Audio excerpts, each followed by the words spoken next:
Doctor বাবু, ওই যে আমার বন্ধু সাপে কামড়াইছে, আপনি তাড়াতাড়ি রক বাঁচান। ঠিক আছে ঠিক আছে, কোনো টেনশন নিও না, আমি তো আছি, আমি সব ঠিক করে দেব। কিন্তু আমি তো ট্রিটমেন্ট করার কোনো ব্যাগই আনি নাই, কোনো যন্ত্রপাতি আনি নাই, তো কি হয়েছে? নো প্রবলেম, তোমার বন্ধুকে যে জায়গা সাপে কামড়াইছে ওই জায়গা থেকে আমি চুষা চুষা বিষ বাইর করবো।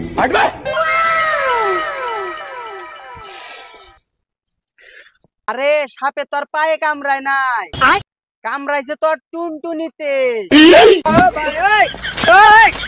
আমি তোর বন্ধু বাঁচা পারবো না, তুই বাঁচা নাও গা।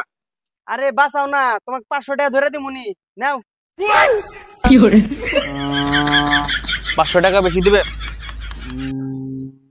ঠিক আছে।